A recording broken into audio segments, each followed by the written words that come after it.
And what a wonderful panel you've both been. Nawantha Morricone, hope Reese gets better. Mark Svainsbury, good to hear from you. I'm Wallace Chapman. Power About It Friday. Tomorrow, I'm with you 3:45, of course. Checkpoint with Lisa Owen next.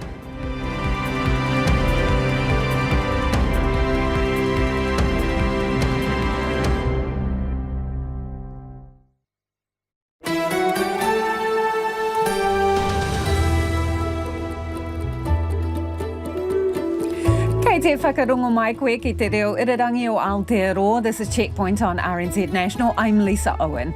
Haere aki nei, an investigation finds the police used excessive and unreasonable force, fatally shooting a mentally ill man. The IPCA highlights the blurred legal line around lethal force and calls for more clarity. A depraved web of rape and drugging, the 5-year investigation and the ongoing trauma for the victims. We talk to an advocate for sexual assault survivors. No new tax, no frills and no exact details decoding the Prime Minister's pre-budget speech. When did a touch of shopping turn full combat zone with retail staff facing knife and gun threats? And panda politics, a new barometer for international relations. You can watch us live on the RNZ website.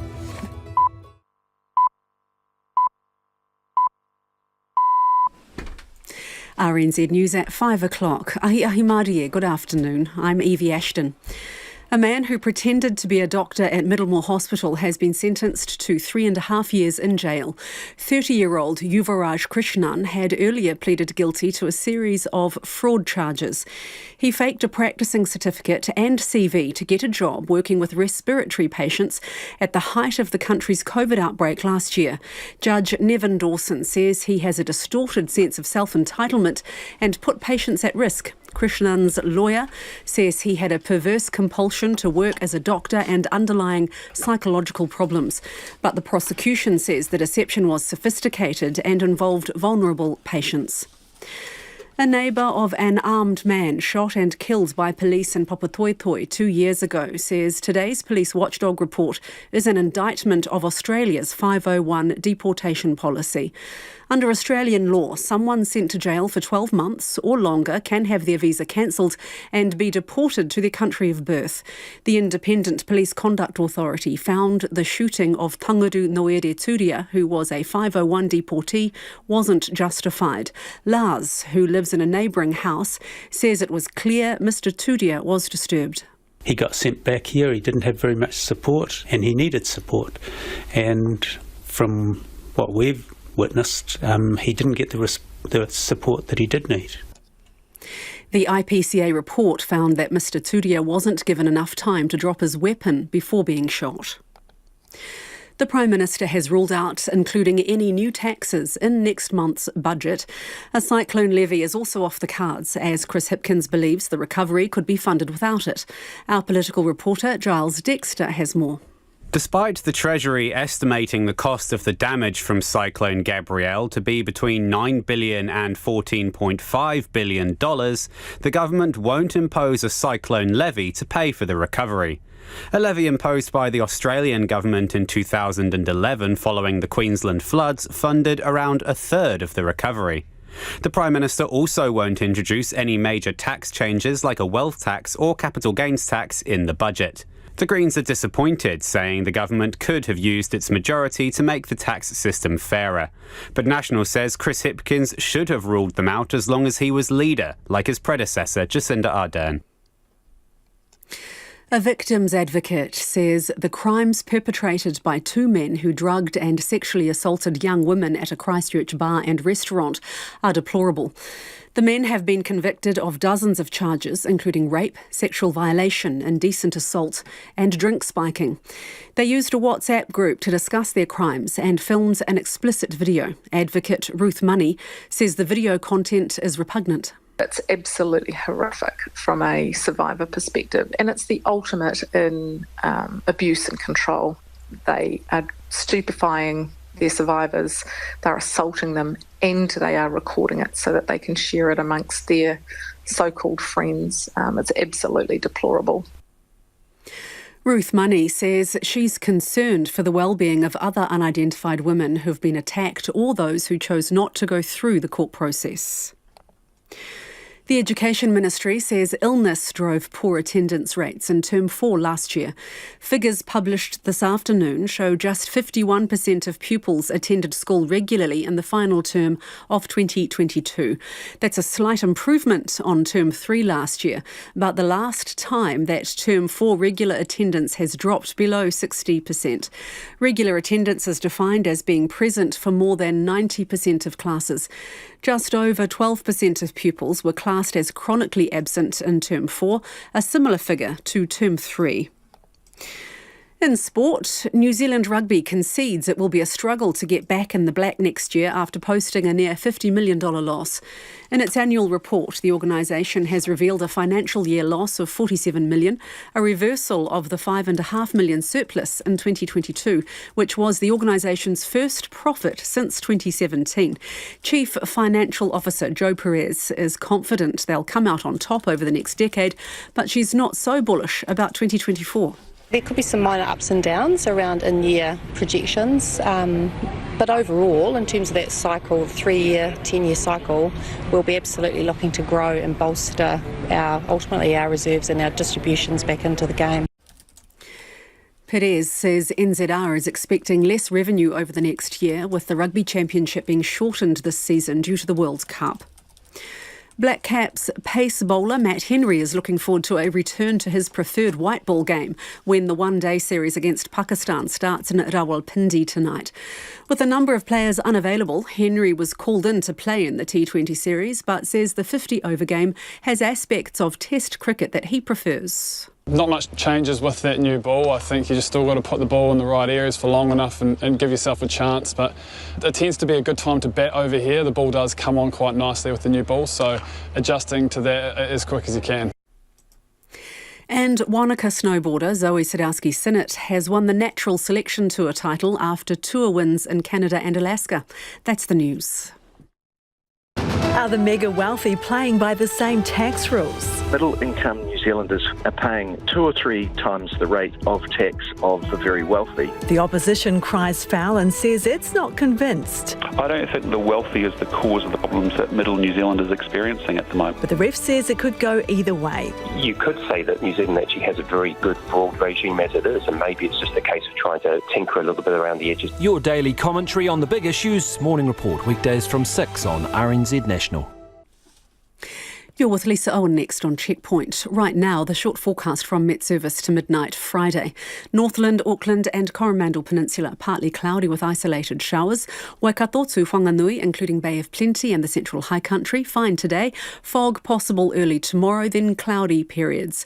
Gisborne and Hawke's Bay, fine apart from some light showers about Mahia Peninsula. Cloud developing tonight and showers spreading elsewhere tomorrow. Manawatu to Wellington, also for Wairarapa, mainly fine. Cloudy periods and a possible shower for Wellington and Wairarapa tomorrow. Marlborough and Nelson, fine apart from some cloud at night. Bulla, Westland and from Canterbury to Southland, mainly fine. Frosts or fog patches tomorrow morning. A possible shower in Westland tomorrow afternoon. Then cloudy periods for Canterbury and Otago tomorrow evening. Fiordland, fine today. Cloudy with showers in the west tomorrow. And Rekohu, Chatham Islands, showers clearing tonight. Southwesterlies, gale at times today. The time is 7 minutes past 5. I will have traffic news and headlines for you at 20 past 5. Ngā mihi, Evie. Tēnā koutou katoa, no mai haere mai ki Checkpoint e tēnei rā, ko Lisa Owen tēnei. Excessive, unreasonable and not justified. The verdict from the Independent Police Conduct Authority over the police fatally shooting an armed mentally ill man. It was a judgment swiftly rejected by the police union, which says the officer did what he needed to protect himself and others. 34-year-old Tangaru Noere Turia, a 501 deportee from Australia, was shot by police and later died in Auckland in 2021. Police believe he would have pulled the trigger, so an officer shot him 3 times first. But the IPCA says Mr Turia posed a low to negligible risk, had just 2 seconds to comply, and there needs to be greater legal clarity over the use of lethal force. Andrew McRae reports. In February 2021, police were called to Papatoetoe, where Mr Turia had been accused of firing a gun through a neighbour's living room window. Officers used a loud hailer to encourage Mr Turia out of his relative's house. His relative had told police he was hearing voices in his head. The report notes officers could see Mr. Turia loading ammunition into his gun from where they were standing outside. An officer who responded saw Mr. Turia leave a property carrying a gun and ordered him to drop it. The report says the officer fired at Mr. Turia just 2 seconds later. The IPCA's Principal Operations Advisor, Warren Young, says Mr. Turia wasn't given a chance to drop his weapon. When the shots were fired, Mr. Turia was not presenting his firearm at anyone. He had it over his shoulder, pointing backwards with the barrel in his hands.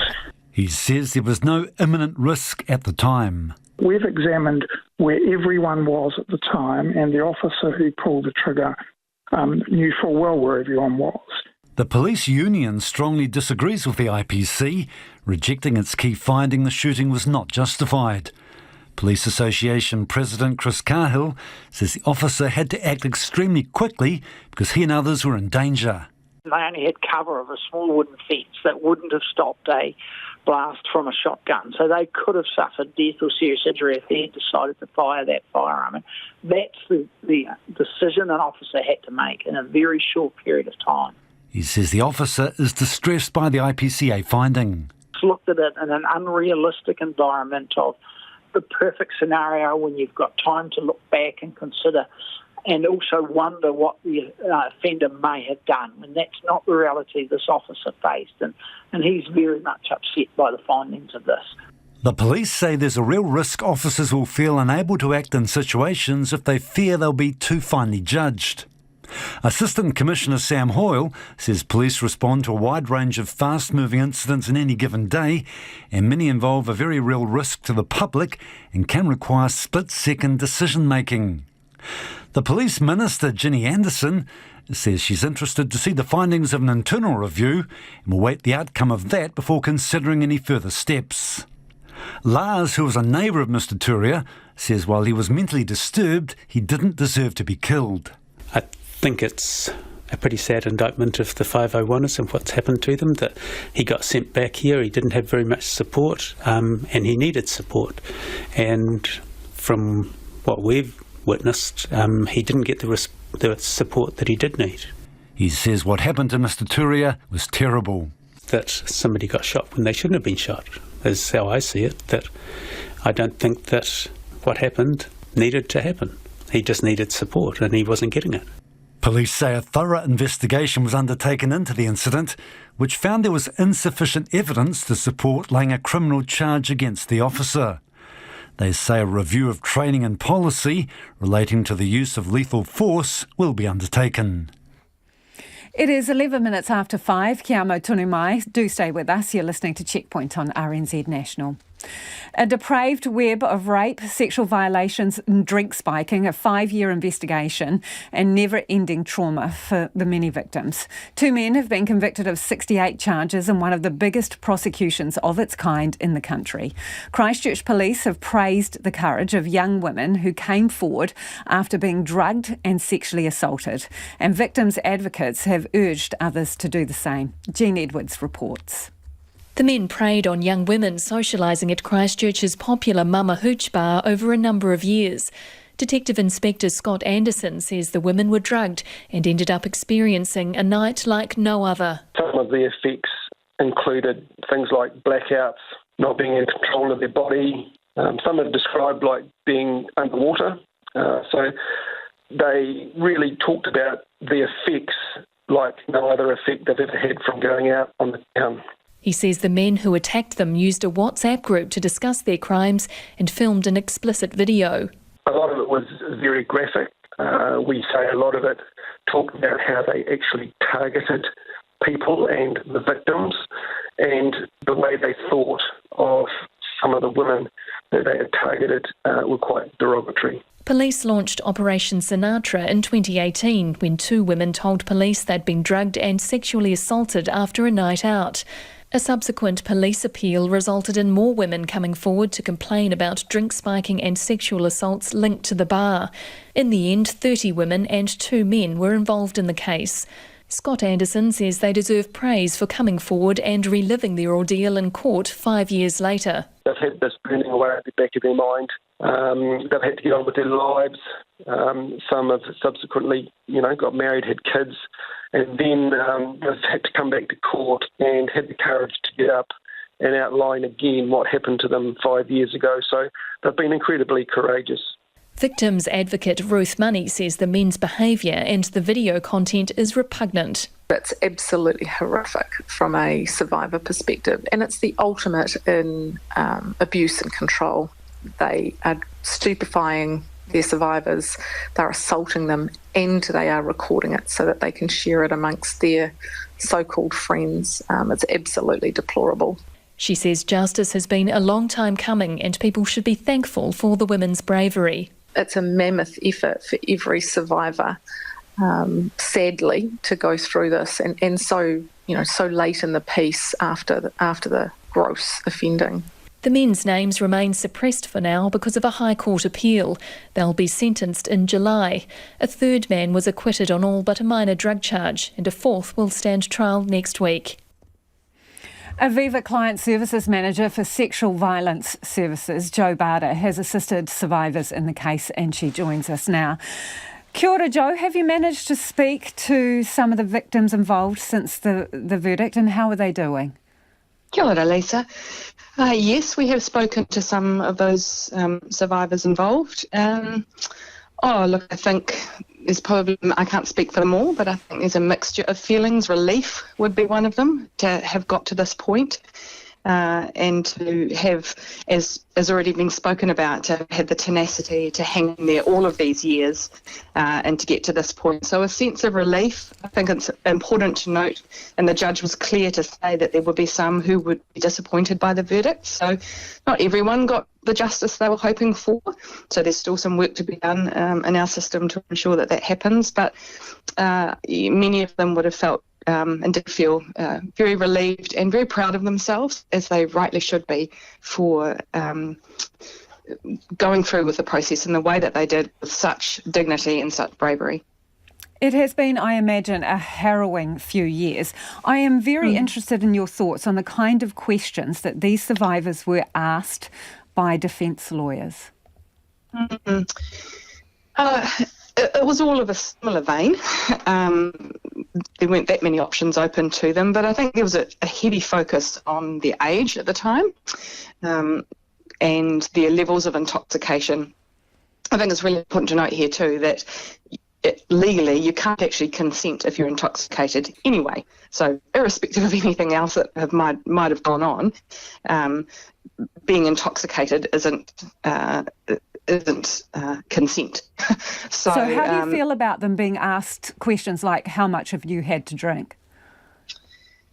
Well, it's a familiar trope, right? So it's something that societally we have done for a long time now, that has that kind of very much a victim blaming tone to it, or flavour to it. That what were you drinking? How much were you drinking? And it becomes a very sort of I guess just a pointed way of making people feel like it was their fault for having drunk so much, or that they lost control, or that they were somehow complicit in it, which is not the case at all. Lots of people go out and have some drinks. Lots of people become intoxicated. It's not an open invitation to be assaulted. And I think we have this, in terms of that victim blaming, what we don't do is we don't flip it around, and we don't say to people who are going out drinking and harming, you're going to be going out drinking tonight. What's your safety plan to ensure that other people are safe from your behaviour? If you are going out and you're going to be unsafe, who will be looking out for the others in your world? So we don't flip it in that way. We instead kind of insinuate that by drinking that somehow you are complicit in what has gone on. Jo, there are unidentified victims still out there. What would you like to say to them if they are listening? It's never too late to come forward.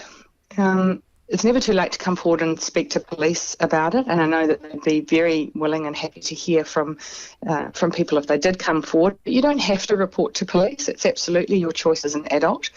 But support is available, and support is not dependent on whether you report to police or not. So it's never too late to seek support. If they haven't told anyone, then I encourage them to find a trusted person in their life that they can tell and gain support from, and come forward and seek that support that they're absolutely entitled to. This is obviously a deeply traumatising case, and deeply traumatising for the people involved. More so potentially because there is this element of video and photos, and I suppose they will be asking themselves, where has that material gone? Who else may have it? How is it possible to begin to deal with that? Well, it's a problem that is not just sort of pertaining to this particular case. It's a problem that we have, in society around that image-based sexual abuse that happens. And certainly there is that element of that wondering. But that's a difficult path to go down, because sometimes we'll never know. And I think just being able to focus on the bits that you can control, that you do have control over, and that's around healing, around that healing journey. And it's not helpful to kind of circle around that particular drain of, what's there and who's seen it and what if, because we don't have the answers to those what ifs. So focusing on the things that you do have some element of control over is going to be much better for you in the long run. Jo, what do the survivors need or want now? A sense of safety, a sense and a knowledge and a reassurance of being believed, of being able to trust again. This is a lived experience, so you can't unlive it. It's like a thread that's woven into the fabric of their lives now. But it's not always going to take up the room that it does currently in their lives, or has done more recently. With support, good support and counselling and time, you just learn to live with that thread woven into your life. So I think what they need are trusted people around them, people who care for them, who look out for them, who want the best for them. And probably a number of them are going to want that name suppression lifted. They're going to want that to come out, and for people to know the story that they've been carrying for years and years and years, some of them silently, some of them on their own. They will want, I'm sure, to be validated and for that experience that they've had, and to be honoured for their bravery in coming forward. Thank you for your time, Jo. Really appreciate it. That's Jo Barter, who's from Aviva she's Client Services Manager there for Sexual Violence Services, speaking about that absolutely horrendous case that has played out in the court in Christchurch. It is 21 minutes after 5 and you're with Checkpoint on RNZ National. Homai o whakaaro, we would love your feedback on anything you've heard on the program this evening. You can get in touch via text 2101. You can tweet us at Checkpoint RNZ, or the email address checkpoint@rnz.co.nz. Evie's standing very by with the headlines. Anea Evie, mina pita kōrero. A judge says a man who pretended to be a doctor at Middlemore Hospital had a distorted sense of self-entitlement, and his actions put patients at risk. Judge Nevin Dawson made his remarks before sentencing Yuvaraj Krishnan to 3.5 years in jail this afternoon. Krishnan faked a practicing certificate and CV to get a job working with respiratory patients at the height of the country's COVID outbreak last year. The Green Party says the government should have used its majority in Parliament to push through a capital gains tax. Prime Minister Chris Hipkins, however, has ruled out any changes to tax legislation before the end of this term, despite a report showing the ultra-wealthy pay comparatively less tax than the average New Zealander. The National Party is also saying that Mr Hipkins' promise to be restrained with spending in the budget next month has come too late. Christopher Luxon says governments always need to be restrained with tax taxpayer money. And a neighbour of a man shot and killed by police 2 years ago says he needed support to assimilate back into New Zealand after being deported from Australia and didn't get it.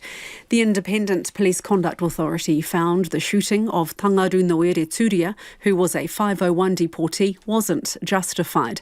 Lars, who lives in a neighbouring house, says it was clear Mr Turia was disturbed and needed help.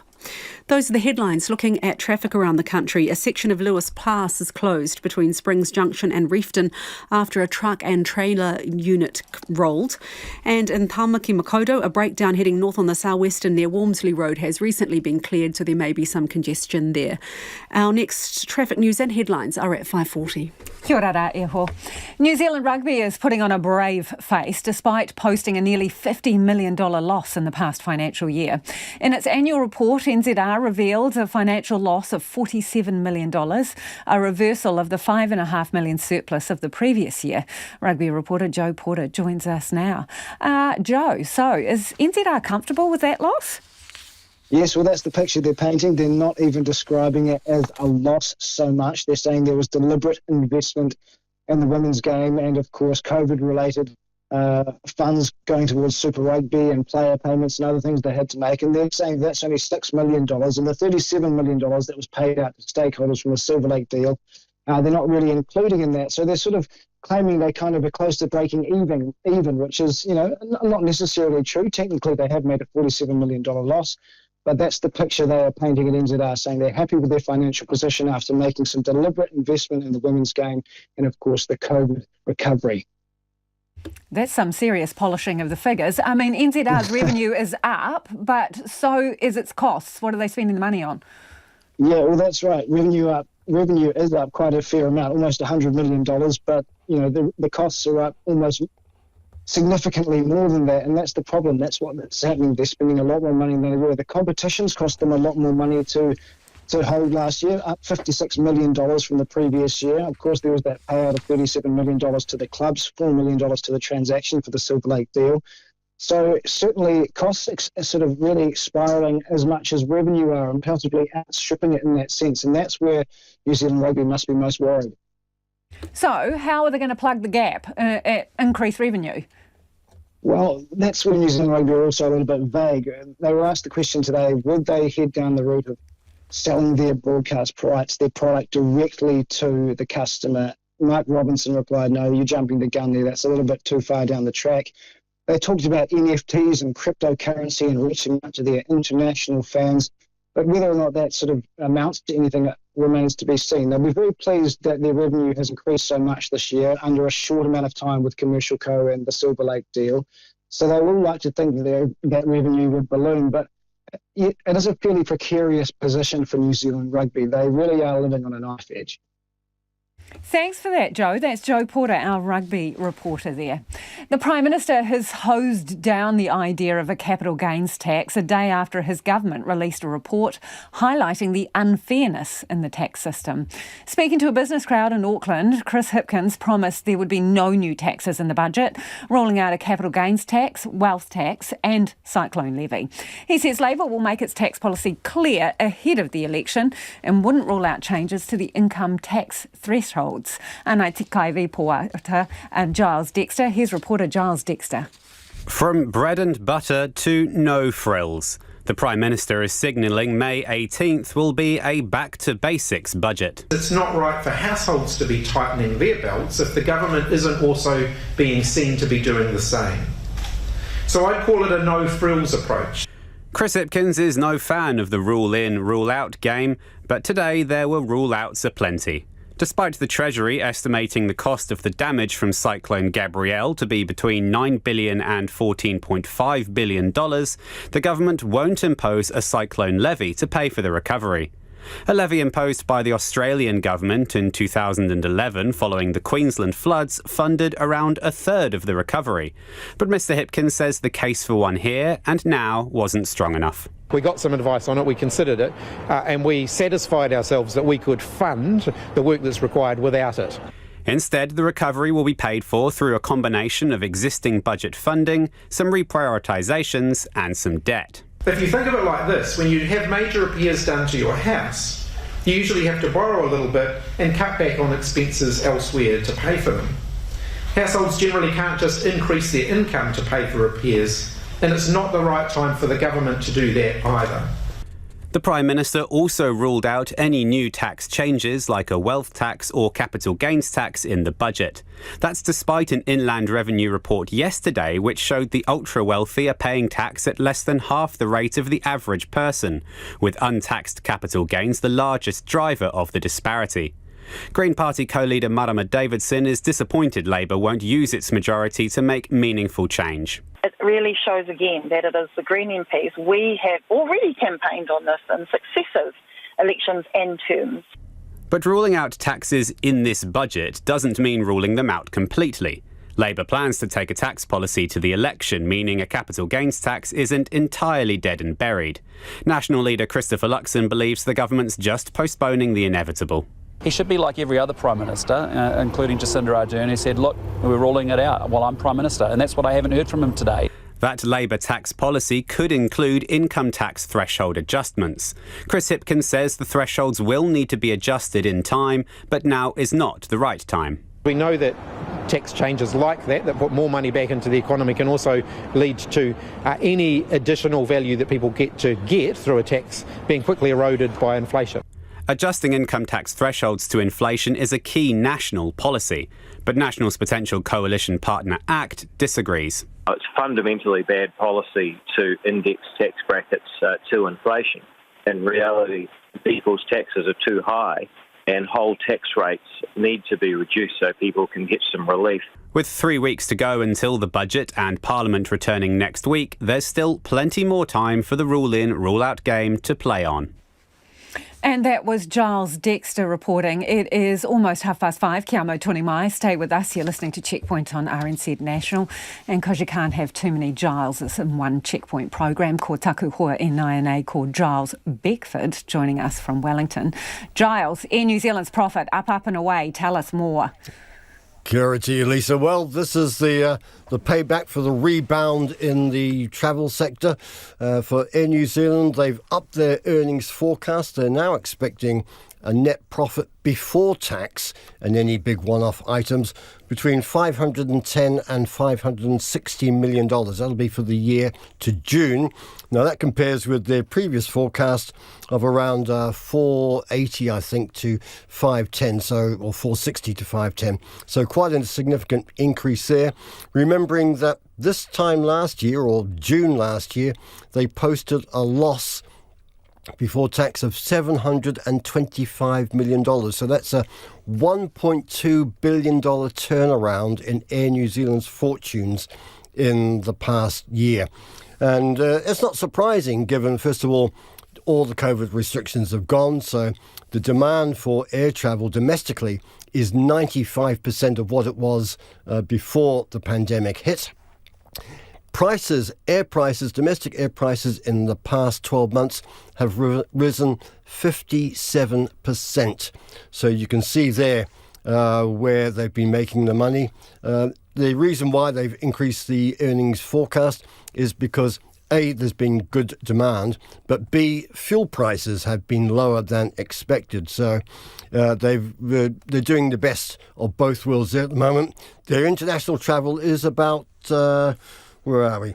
About 80% of where they were before the pandemic hit. So it's pretty good. I think expectations will rise that the company perhaps may be in a position to start talking dividend payments at the end of the current financial year. We'll wait and see whether their financial position is that healthy. But obviously a significant turnaround, and it's being mirrored right around the world.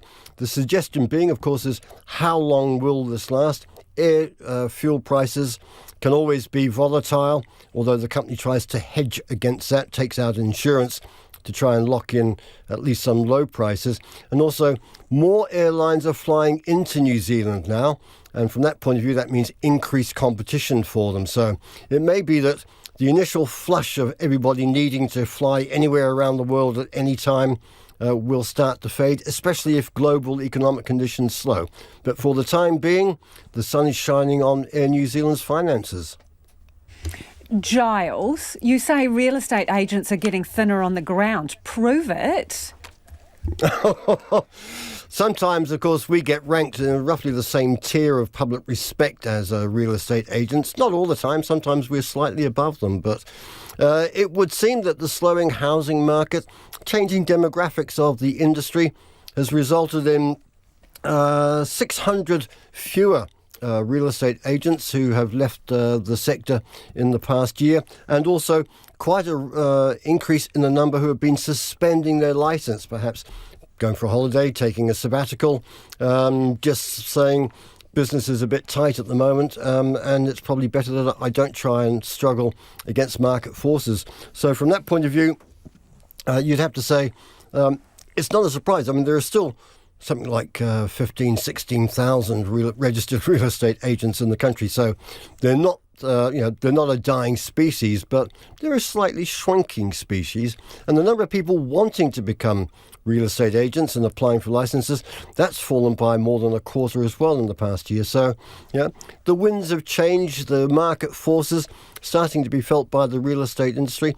And even though the market might be showing some green shoots of recovery, I think that it's going to be a slow haul back up to, and certainly we won't see for several years yet anything like the sort of rise in prices and demand that we had a couple of years ago. So for the time being, real estate agents, if you see one, just be kind to them because they could be doing it a bit tough.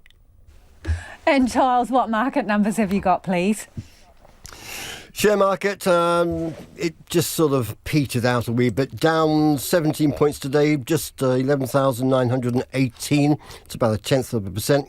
I should tell you that Pushpay, the company, the mobile donations company, which of course had that rather public falling out and defeat of a takeover offer, the higher offer got 93% approval today, the special meeting, so that's done and dusted. We can wave goodbye to them in the next month to 6 weeks. And for the currency, 61.4 US cents and 92.8 Australian. Thank you, Giles. That's Giles Beckford, our business editor, live from our Wellington studio. And returning to our story about Te Piramia, Chris Hipkins' pre-budget speech.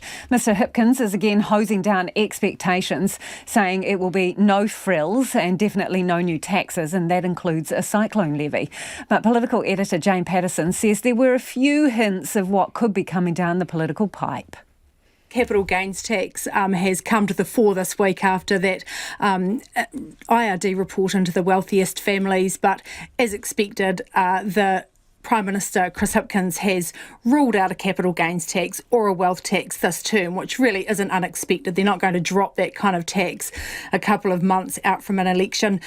He would not be drawn on what their plans might be afterwards in terms of a capital gains tax, which is very controversial and doesn't always go well for Labour politically in the past when they've tried to argue for it. But one thing he did say today is that he's not ruling out changes to tax income thresholds, and he made the point several times during the speech that the issues of inequality and the discrepancy between the high wealth families and the rest of New Zealanders in terms of fairness, Labour wanted to ensure fairness for wage and salary earners. So if you put a CGT aside, then looking at those tax income thresholds could be one way of doing that, because we've had high wage growth. The government's taking a lot more tax in than it was when it was elected. So actually those income thresholds are a way of effectively giving people a tax cut. They can earn more without going into those higher tax brackets. So a clear signal that that may well be part of Labour's campaign tax plan for the October election. Everyone's always after the details, right, Jane? So do we have any idea of what that could look like? Could that be some tax-free income? And how do you do that without everyone, even the wealthiest, getting the benefit of it? It is very difficult to do it without benefiting everybody because of the structure of the tax system. Now, a tax-free lower threshold is one thing that has been talked about, and that means that the first, say, $15,000 of someone's earnings is tax-free. That is a way of directly targeting at the lower thresholds. Of course, the National Party has already laid out its tax plan, and basically that is allowing people, lifting the thresholds up. So, for example, instead of going into the 33% tax bracket at 70,000, it would be at 78. So you can just earn a bit more money. So that's one way of doing it. The other way is lowering the percentage of tax that people pay. But I think that probably what they will do is raise those thresholds. But again, not a lot of detail. He has said repeatedly he wouldn't play the rule in, rule out game, but he did do that today with those tax thresholds.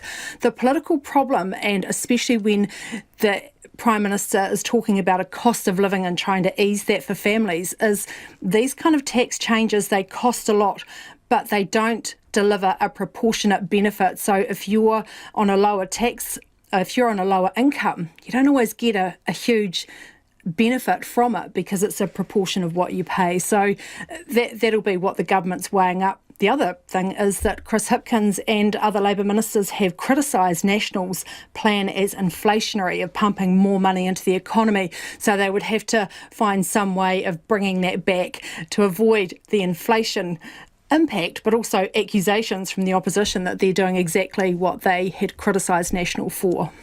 OK, so he's reiterated, Chris Hipkins has, it's a no-frills budget. And this idea of reprioritisation, and I mean, he's echoing the words of his finance minister, who basically has told us a week ago that he's found $1 billion in savings down the back of the couch to go towards this budget. There are no free lunches, though, so what's been cut in order to fund what's coming?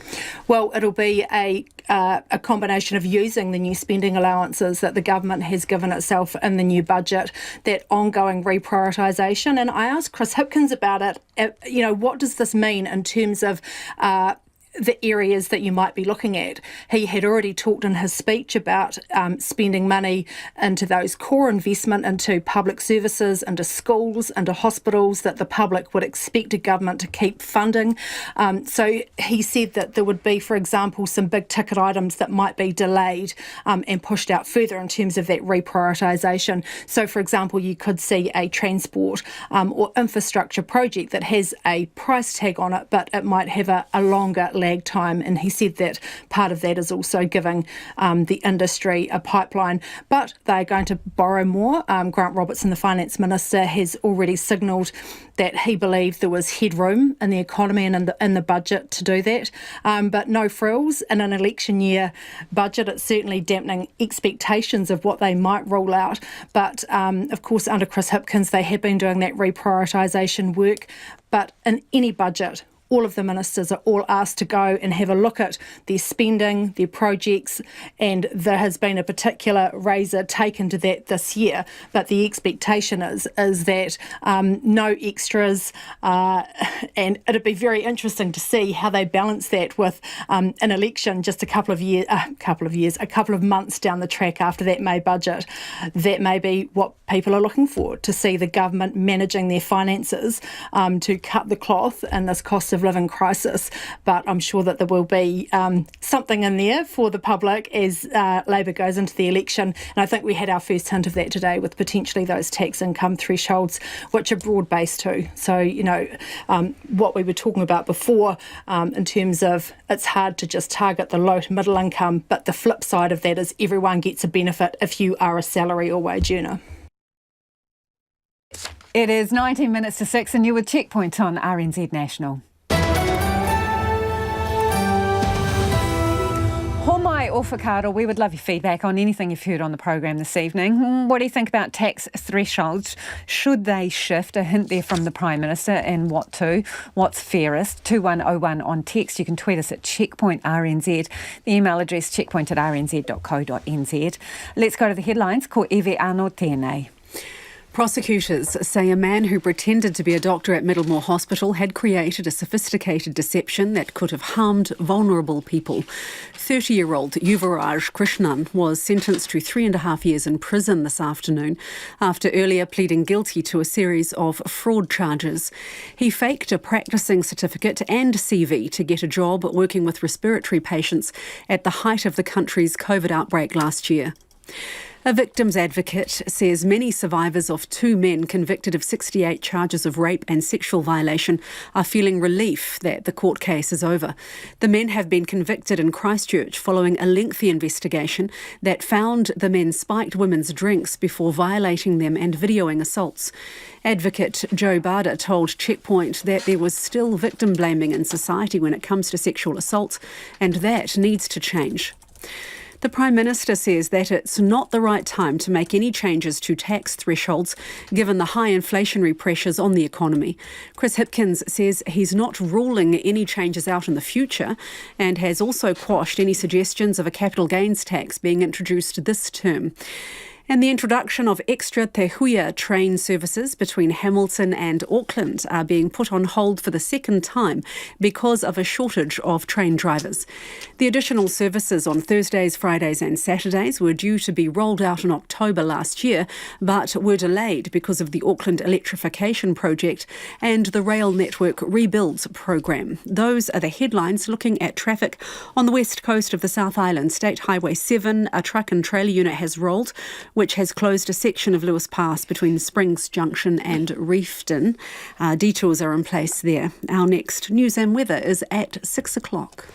Ngā mihi, Evie. Kmart staff in Palmerston North have been threatened with an imitation handgun and knives and fear more violence, according to First Union. It's been pushing for the store to fit staff with body cams, saying they're facing increasingly aggressive behaviour from packs of school-aged children and teenagers, and it's a problem that goes beyond a single store. Joining me now is Dion Martin from First Union. Kia ora. Kia ora, and lovely to talk to you, Lisa. Can you kind of give me a rundown, describe the environment workers are facing at Kmart? Well, you've got intimidation, threats of violence, even a gun presented to someone which looked really like a gun and freaked the person out, young person out. And it wasn't until much later that police were able to intervene and find that it was a toy gun, but she didn't know that. And then knives, brought out of pockets, saying if you touch us or challenge us at the door, this is what's going to happen, and you better watch your back. We know where you walk in the morning and the afternoon, and we're really worried that someone's going to get hurt. Who are the main perpetrators of this?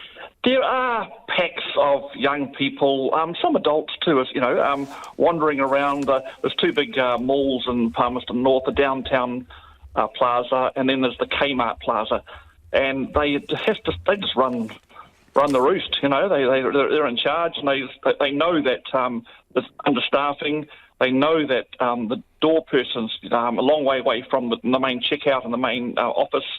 And they just challenge them and intimidate them and threaten them and abuse and assault them. And, they get backhands at the door. These are young retail staff starting out on the job and really pleased to have a job and thrilled to be dealing with customers and stuff. And they're just getting such a huge bad experience. Kmart as a company know that the big issues are understaffing and security. So staff, as you say, some of them really excited to have a job, but do they want to go to work under these circumstances? I mean, how are they feeling about that and the risk to their safety? Yeah, we've got people that the young ones are just running retail workers are just, they're quite, they're up and they've got this job and suddenly they're down, a few days or weeks later because it's like a war zone there. This pack mentality. And you say you're threatened with knives or even a gun, which you think it's a gun, and even aggressive adults. And then they're dealing with people out in the car park, throwing trolleys into the car. And they run and get plaza security, ask for help. They said, no, we've got to stay here. We can't do anything. So it's just a bit staggering, really. I'm really worried about their safety. Yeah, and what's your worst fear here? Well, that someone's really going to get badly hurt. And in the end, Kmart. We've convinced Kmart to bring in things like body cams. So they are going to start using them, Dion? Yes, they will. But there's always a worry that you start turning them on, and that can actually escalate things. People say, "What are you doing? You're filming me," And some of them don't care. Young people coming through, but. There's a lot of blind spots in the company's cameras, so they're fixing those up. But we want full-time security there. and training in de-escalation. They could be. We're pretty sure that they're going to do those things. What role do you reckon that store design is playing in this? Because I know Kmart generally has kind of tills in the middle of the store, and then potentially someone checking your receipt as you exit. Well, I go right back to 1992 when Kmart Palmerston North was built and opened, and I was there, and it was the checkout's right by the door, and they changed it to the middle of the store, obviously on some American technique that it contracts people right into the middle of the store, and they got the self-service checkouts. But that actually, you talk to any security person, that actually entices people to shoplift, and it separates the door greeter from the rest of the checkouts and everything, and leaves them quite vulnerable and puts them at risk. Really appreciate your time, Dion. That's Dion Martin from First Union there. Let us know your thoughts on that one, 2101 on text, or tweet us at Checkpoint RNZ. Love to hear from you if you're working in that Kmart store in Palmerston North. It is 12 minutes to 6. Kia mau tōna mai. Do stay with us. You're listening to Checkpoint on RNZ National. A man who pretended to be a doctor at Middlemore Hospital has been sentenced to 3.5 years jail. 30-year-old Yuvaraj Krishnan pleaded guilty to a series of fraud charges. He faked a practicing certificate and CV to get a job working with respiratory patients during the pandemic. Our health correspondent Rowan Quinn joins us now. Hi Rowan, what's been going on today? Hi there, Lisa. Yes, he was sentenced today, this Dr. Yuvaraj Krishnan, to 3 years, 7 months precisely in jail, and the judge telling him that he had a distorted sense of self-entitlement and that he'd harmed the reputation of medicine in New Zealand and put patients at risk because he had this job at the height of the COVID pandemic in the respiratory unit at Middlemore Hospital. How that had sort of come to happen is that he had faked a practicing certificate, a CV, an academic transcript, and references, and he was able to dupe the hospital to get that job. He saw 80 patients over the course of about 7 months. Most of it was research-based, but some of it was clinical. He had tried to be a doctor before, so he'd tried to get into med school in Auckland. He actually came to police and media attention shortly after that because for 2 years he was turning up to med school in 2012 and just going to med school anyway. He then got found out and kicked out, and he tried to do a medical degree in Poland but failed that. But he was able to use some of that knowledge to fake these academic certificates and qualifications. And Rowan, is that sort of, I suppose, failure to achieve his goal, is that part of why he did this? Have we got any clues to that? Oh, yes, it came up a little bit. So his defence lawyer, Steve Cullen, suggested he could have psychological problems, although there's been no diagnosis as such. He says that he put it as a perverse compulsion to be a doctor, and we actually found out that he had tried to get several other jobs around the same time as he got the Middlemore one as well. One of them was at a dermatology clinic in Auckland, and there was evidence that he'd been Googling how to remove moles and make cuts in skin. So he tried several times. It was fairly disturbing to hear that. The defence lawyer said also that he had pressure in his family, that he had two brothers. One was at Harvard, one was at Princeton. They'd gone off overseas. He was at home alone and feeling the pressure of some family tensions, and he also wanted to be a success like they were. But the prosecution said that actually this was a very sophisticated deception, and he went to great lengths on several occasions to fake these qualifications. And they pointed out that he hasn't been actually diagnosed with any psychological problems. And the judge said he found that there wasn't really a big link to those psychological family pressures. You know, they didn't make up a big enough, I guess it wasn't a big enough excuse for his offending. And he said he had to take responsibility for himself. And that, I think this is a direct quote actually, Lisa. The judge, Nevin Dawson, said the community needs to be protected from this type of offending. They should be able to rely on the health system in New Zealand and not be treated by doctors who are bogus. Yeah, disturbing detail, Rowan. Thank you for that. That's Rowan Quinn, our health correspondent there on the fake doctor sentenced to 3.5 years jail. Get a better budget, bro. Protesters gathered outside where Auckland councillors were meeting about the city's budget decisions this morning. The governing body needs to find a way to plug its $295 million hole and has suggested cuts to arts and culture, public service and local boards. Our reporter Finn Blackwell was there. What do we say? No cut. What do we say? No cut. When do we want it? Chants echoed throughout the town hall from protesters with a clear message. Get a better budget, bro.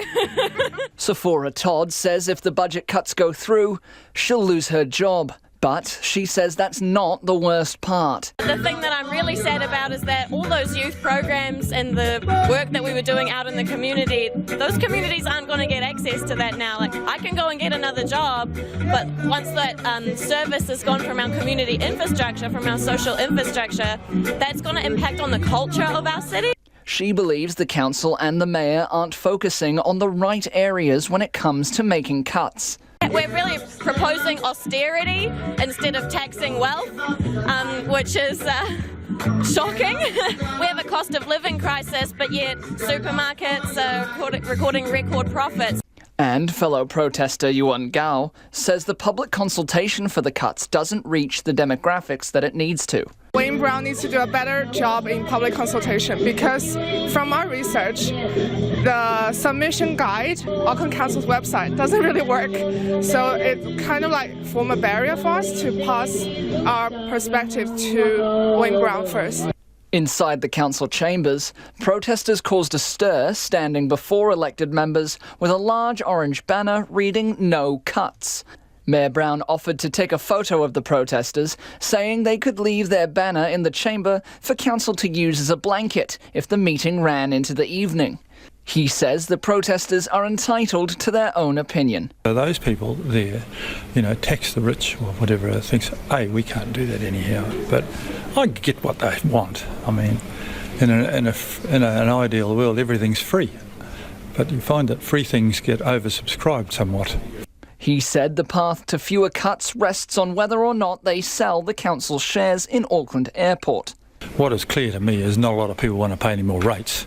And what is clear to me is that quite a lot of people are quite happy to sell the airport shares. And if you don't sell the airport shares, there's no possibility of entertaining no or less severe cuts for those people at the back.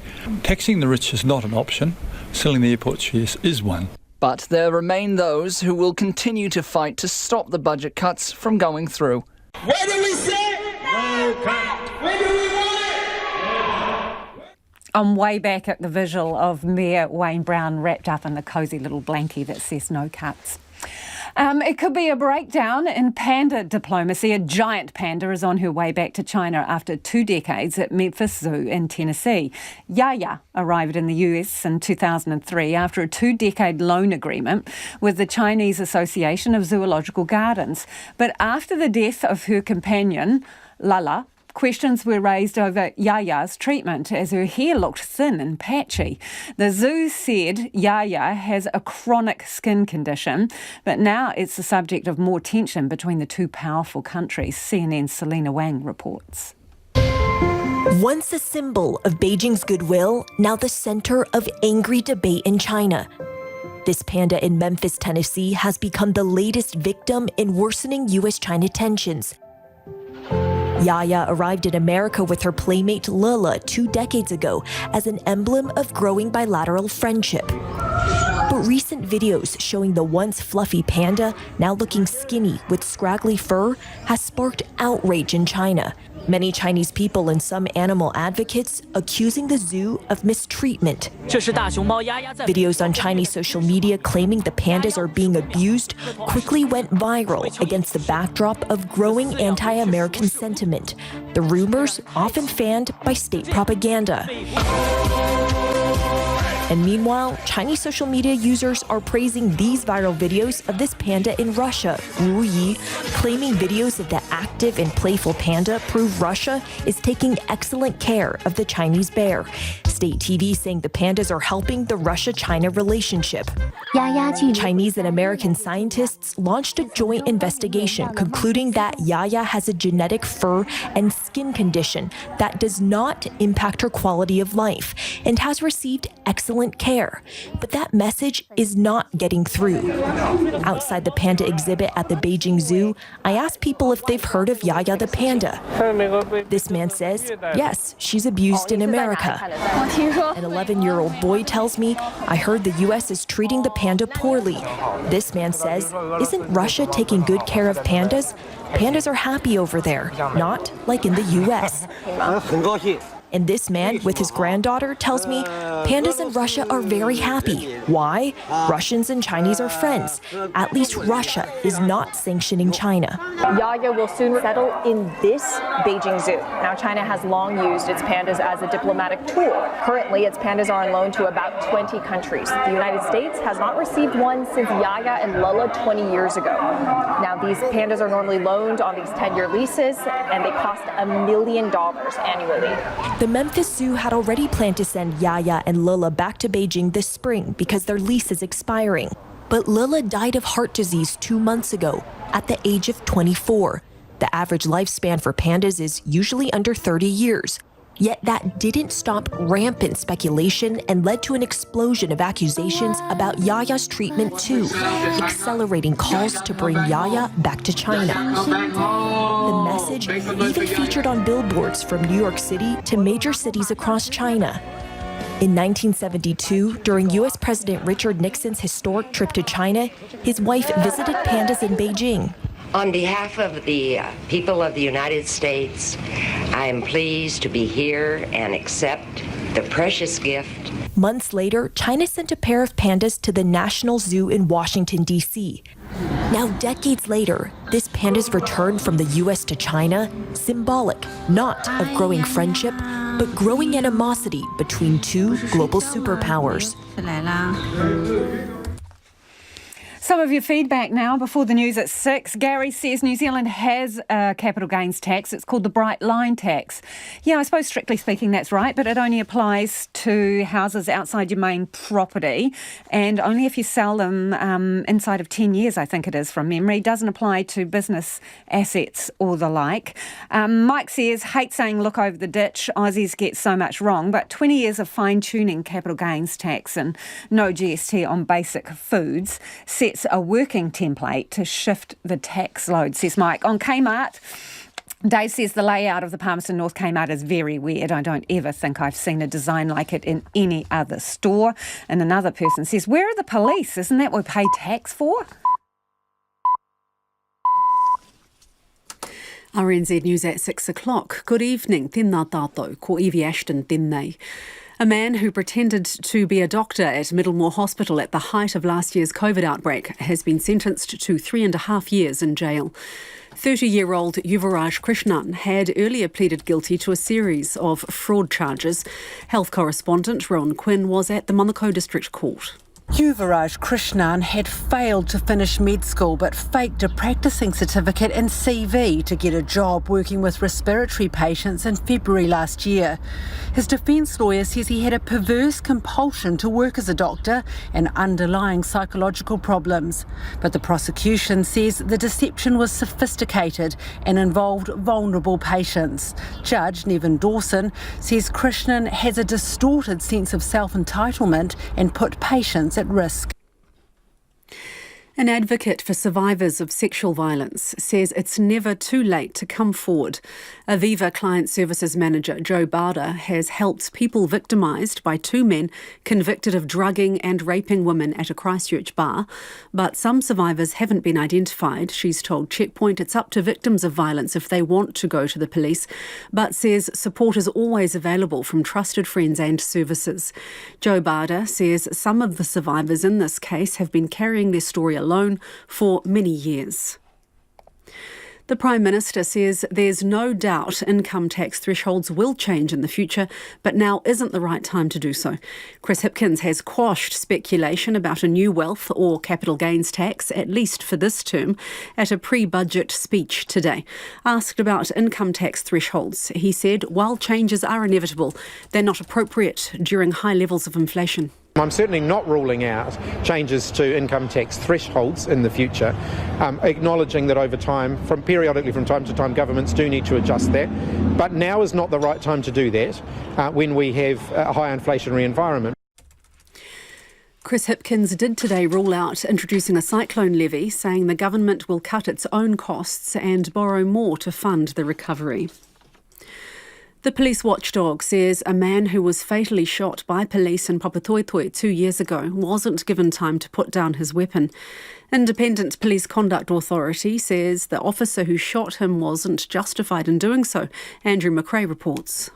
34-year-old Tangaru Norere Turia died after being shot 3 times. The IPCA says the risk to others at the scene was negligible. It says the officer's action was an excessive and unreasonable use of force, and he clearly had a predetermined view that Mr. Turia was going to pull the trigger. The police union strongly disagrees with this, saying the officer had to act extremely quickly because he and others were in danger. The police say there's a risk officers will feel unable to act in situations if they fear they'll be too finely judged. Auckland's mayor says there's no way to limit cuts to public services unless the council sells its shares in the airport. The council is still struggling to plug a budget shortfall of $295 million and is proposing cuts to local boards and other public services to fix it. Protesters were at today's governing body meeting urging the council to reconsider the cuts. Wayne Brown says there's no way around it unless the airport shares are sold. What is clear to me is not a lot of people want to pay any more rates. And what is clear to me is that quite a lot of people are quite happy to sell the airport shares. And if you don't sell the airport shares, there's no possibility of entertaining no or less severe cuts for those people at the back. Taxing the rich is not an option. Selling the airport shares is one. Wayne Brown says the protesters are entitled to their opinion. The Ministry of Health has abandoned plans to conduct COVID prevalence surveys. The surveys have been repeatedly delayed since they were announced in July 2022 and were said to be a couple of weeks away from starting. The Ministry says the surveys aren't required as the emergency phase of COVID is now over. COVID modeller Dion O'Neill says he's disappointed the surveys won't be happening. It's taken us 3 years to not get one going, so we don't want to be in a situation where we have an emergency again, where we need to have a prevalence survey up and running within weeks, and we're not prepared for one. Dion O'Neill says a prevalence survey would be helpful in modelling what effect changing mandatory isolation rules might have on the spread of COVID-19. In an historic move that has been welcomed by those seeking a more inclusive Roman Catholic Church, Pope Francis will for the first time allow women to vote at a global meeting of bishops. The BBC's Kat Weiner reports. The US-based Women's Ordination Conference, which advocates for women priests, described the reform as a significant crack in the stained glass ceiling. While women have been allowed to attend synods in the past, they've done so only as observers. At this year's meeting, 5 religious sisters will be granted voting rights. The 300-strong assembly will still consist mostly of male bishops. In a further break with tradition, the Pope announced that voting rights would also be extended to 70 hand-picked, non-clerical members of the religious community, and that he hoped half of these would be women. And 4 teenagers have been arrested in relation to recent ram raids in Hamilton. The police say stolen items were found during a search of 4 houses today. They include vape products taken from a business in Victoria Street yesterday. 4 people aged between 14 and 18 will appear in the Hamilton Youth Court tomorrow morning, charged with burglary and unlawfully taking a vehicle. That's the news. Tomorrow on Afternoons with Jessie Mulligan, our Critter of the Week is one of New Zealand's most notorious living things. In fact, just brushing against it can give you a painful, stinging rash that can last for days. Plus, tiny ruins on New Zealand Live and how much sport is too much for girls and young women. And what's the perfect ratio of competitive play to the fun stuff? Our expert guide to raising a healthy and happy female athlete from 1 p.m. tomorrow on Afternoons with Jessie Mulligan here on RNZ National. And we're funded through New Zealand On Air. You're back with Lisa Owen next on Checkpoint right now. The short forecast from Met Service to midnight Friday. Northland, Auckland and Coromandel Peninsula. Partly cloudy with isolated showers. Waikato to Whanganui, including Bay of Plenty and the central high country. Fine today. Fog possible early tomorrow, then cloudy periods. Gisborne and Hawke's Bay. Fine apart from some light showers about Mahia Peninsula. Cloud developing tonight and showers spreading elsewhere tomorrow. Manawatu to Wellington, also Waded Upper. Mainly fine, cloudy periods and possibly a shower for Wellington and Waded Upper tomorrow. Marlborough and Nelson, fine apart from some cloud at night. Bulla Westland and from Canterbury to Southland, mainly fine. Frost or fog patches tomorrow morning. A possible shower in Westland tomorrow afternoon, then cloudy periods for Canterbury and Otago tomorrow evening. Fiordland, fine today. Cloudy with showers in the west tomorrow. And Chatham Islands, showers clearing tonight. Southwesterlies, gale at times today. The time is coming up to 8 minutes past 6. Our next news headlines are at 6:30. Kia ora rā iho. No mai hoki mai, this is Checkpoint, ko Lisa Owen tēnei. The Australian rental market has never been more unaffordable for those on the minimum wage, according to a new report. It shows less than 1% of private rental properties are considered affordable. The ABC's Isabel Musali reports. Dawn Dowling is packing up her Perth home because she can't afford a $70 a week rent rise. Luckily, the supermarket worker can turn to a friend. Kind of a rock and a hard place. I need to live somewhere. I don't want to live in my car. I'm over 55. Lots of women end up homeless. I'm not going to be one of them. But I think if the government doesn't put in something, a safeguard for renters, we're really hooped. Anglicare Australia's annual rental affordability report shows stories like Dawn's are increasingly common. Out of 46,000 properties listed for rent recently, fewer than 1%, in other words, 345 places, were considered affordable for full-time workers on the minimum wage. And affordable means spending less than 30% of your income. For people on job seeker and youth allowance, there wasn't anything affordable. Casey Chambers is Anglicare's executive director. When you look at a country that can't offer affordable housing to its lowest income workers, to the workers that basically keep the country ticking over, if a country can't do that, then we really need to take a look at ourselves. So we are in a deep, deep crisis now, but we didn't get here overnight. Anglicare wants an extra 640,000 new social housing properties. But the Albanese government is struggling to win enough support in the Parliament for its $10 billion Housing Future Fund to deliver 20,000 social homes and another 10,000 affordable properties. Oh, we'd certainly like to see it pass, that we can get moving on this. But I think there are some opportunities at the moment to strengthen the fund.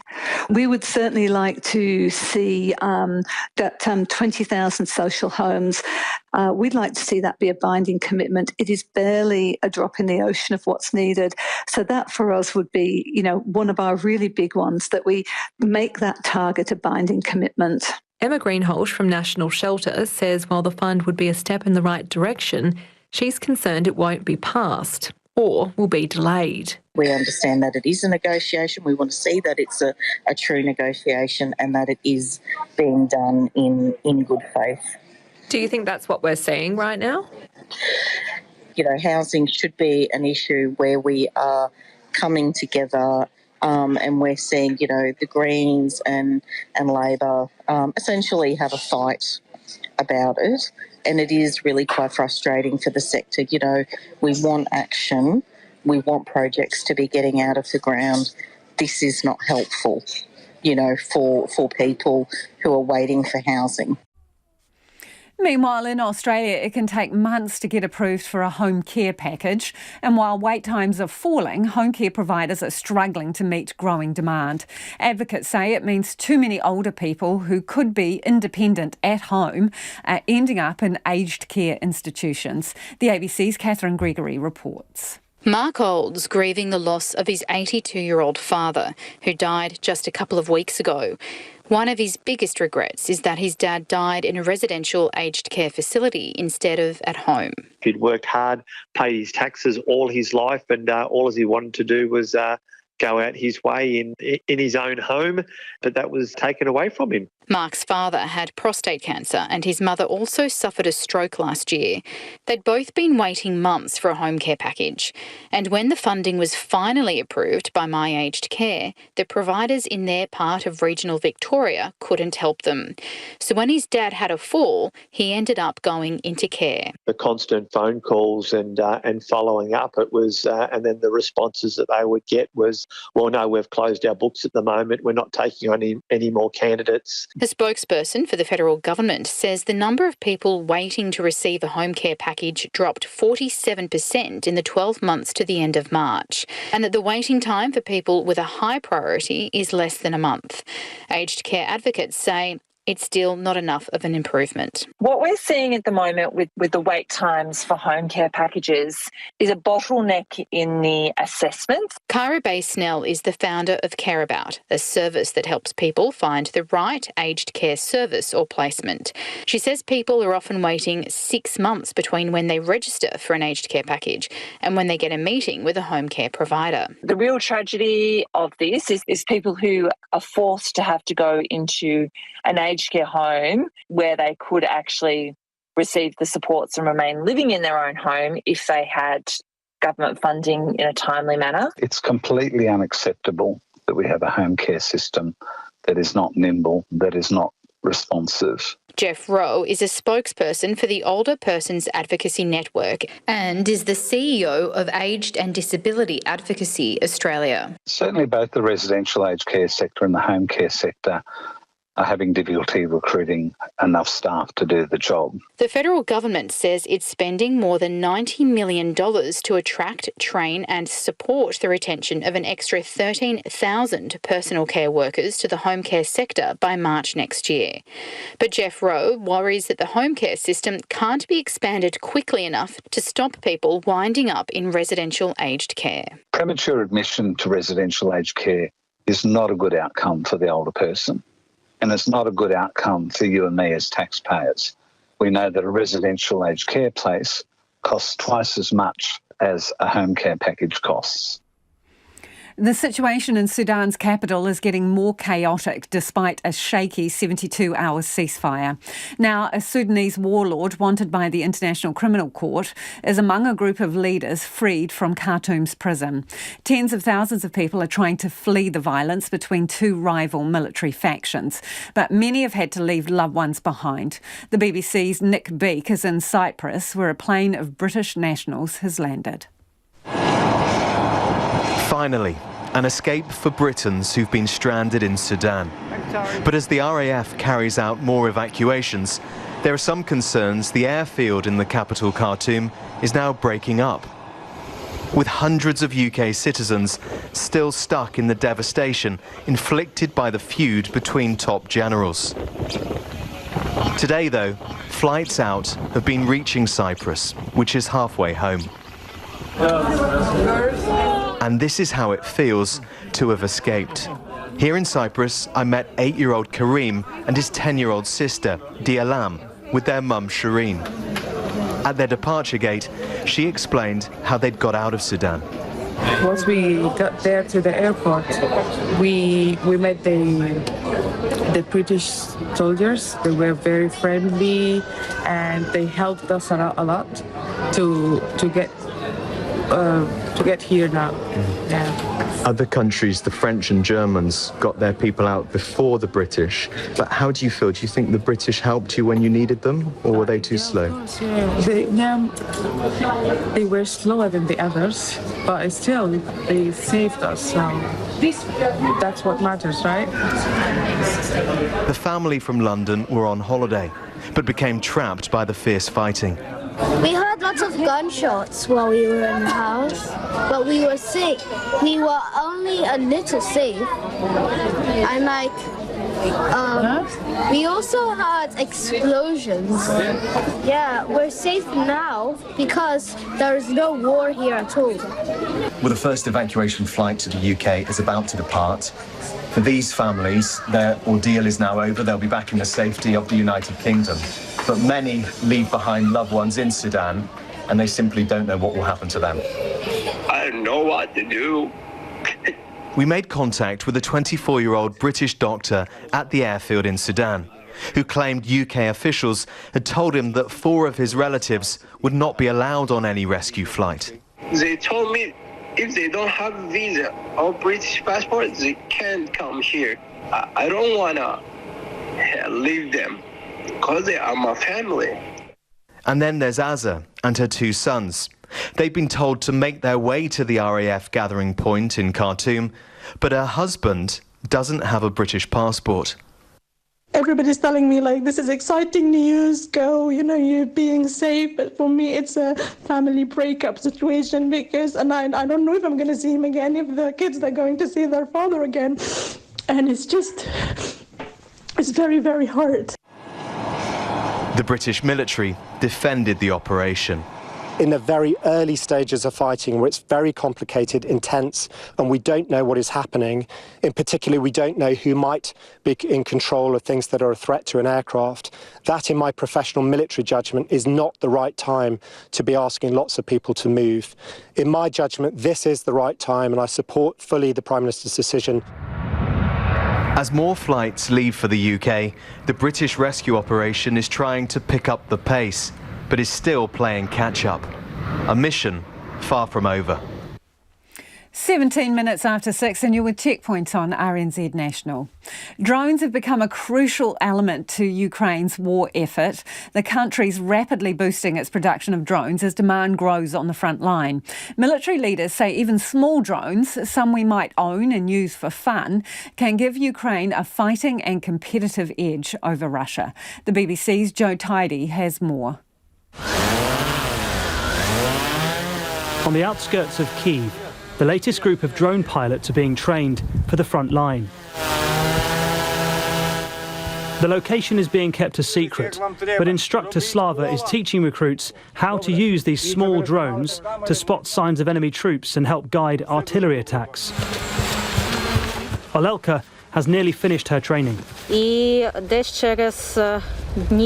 5-10 я буду переводитись в іншу бригаду.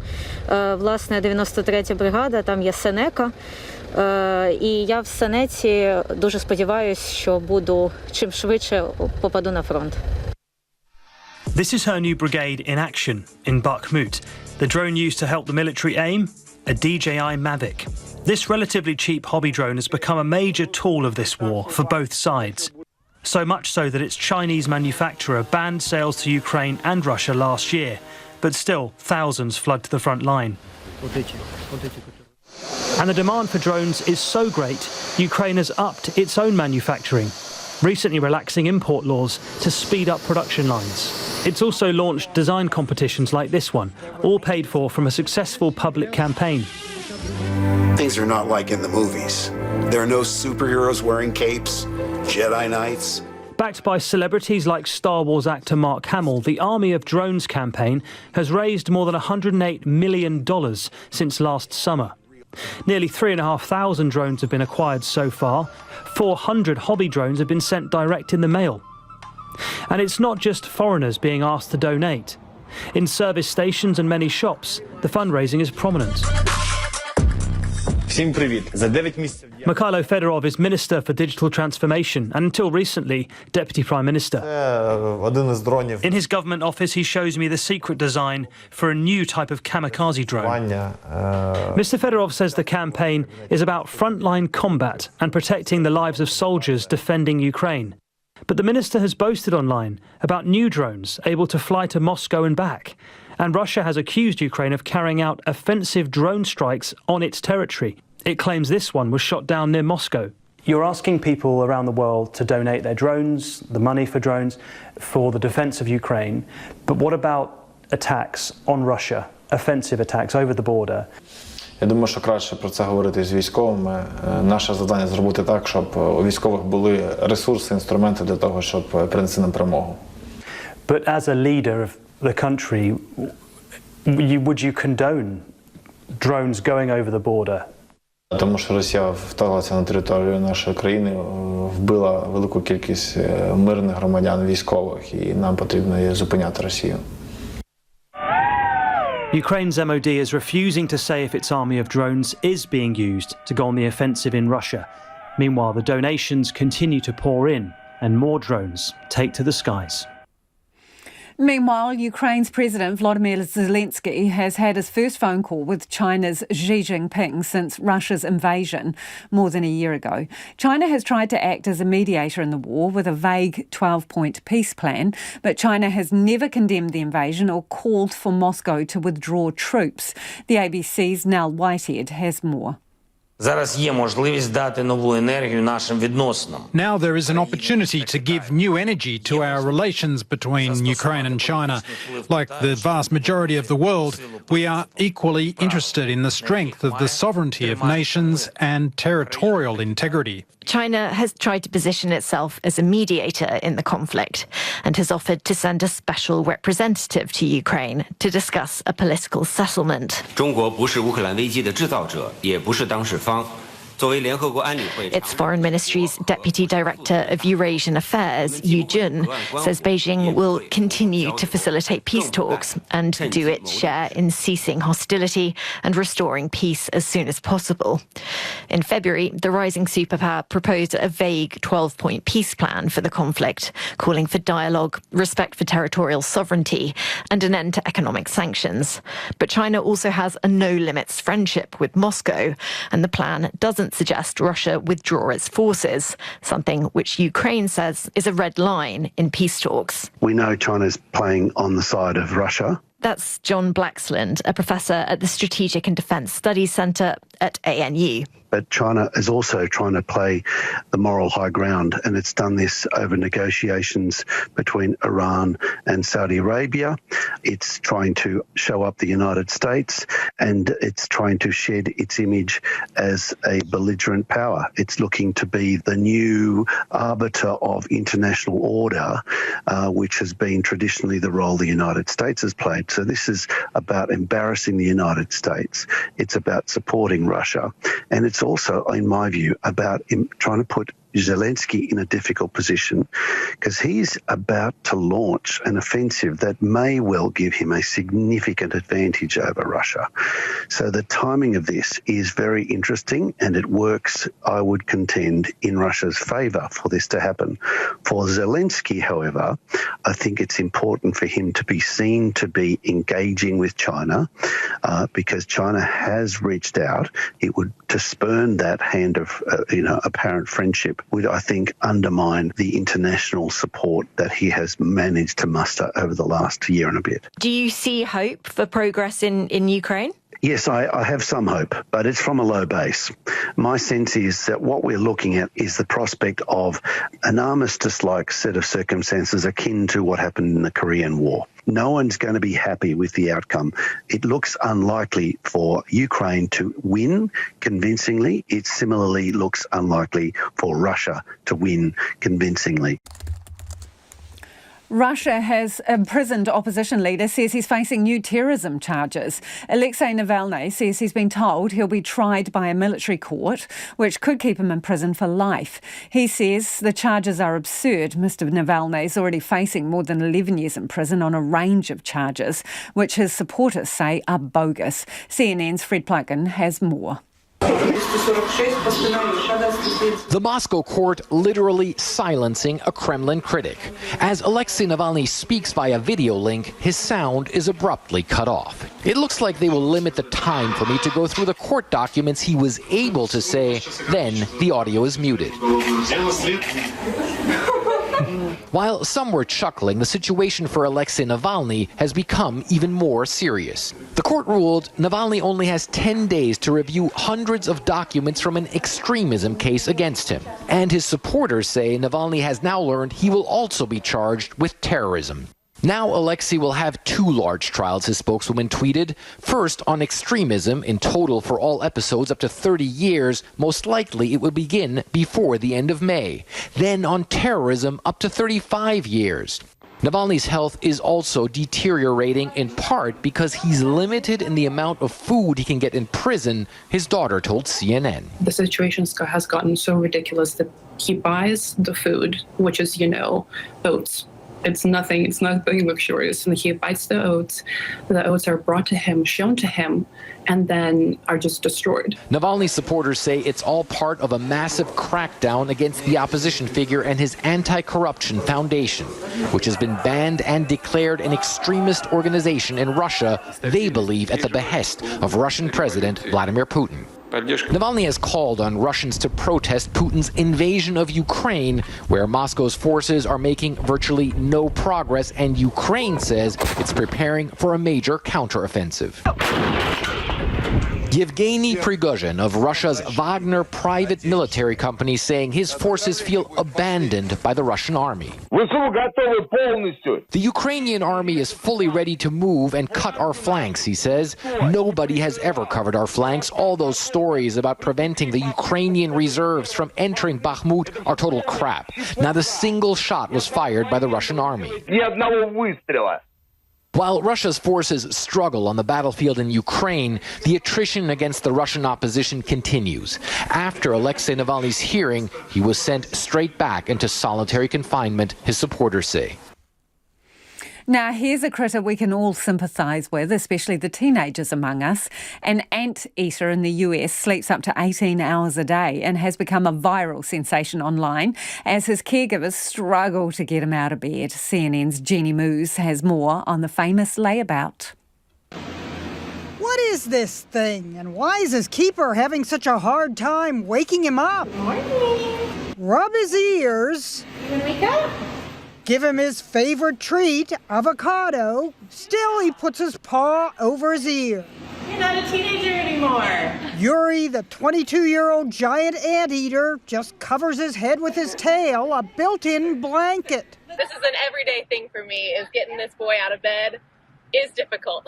The Greensboro, North Carolina Science Center captioned the video, "Our sweet forever teenager." Come on, Yuri, come on.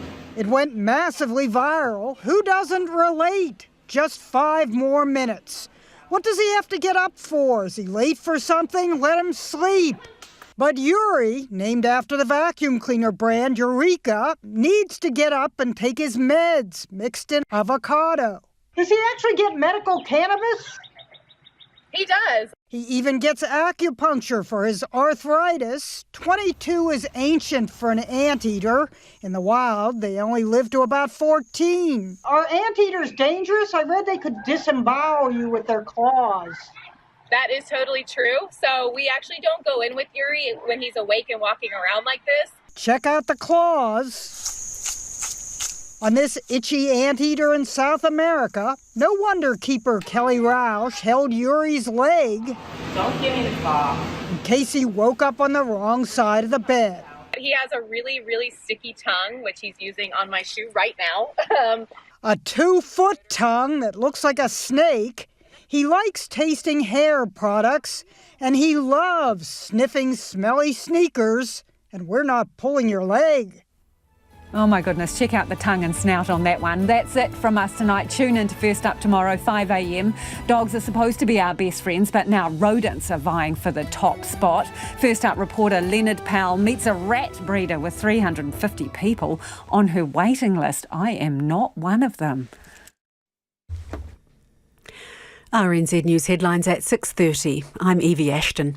Defence lawyers for a man who failed to finish medical school but managed to get a job at Middlemore Hospital at the height of last year's COVID outbreak say he had a perverse compulsion to work as a doctor. A victim's advocate says she has fears for women who may have been sexually assaulted by men but feel they can't go through the judicial process. Auckland's mayor says the council needs to sell its shares in the city's airport to offset any cuts to public services. And Waikato Regional Council says the now twice delayed extra services of their Te Huia train between Hamilton and Auckland might not start until June next year. Those are the headlines. Our next news and weather is at 7. This Sunday morning,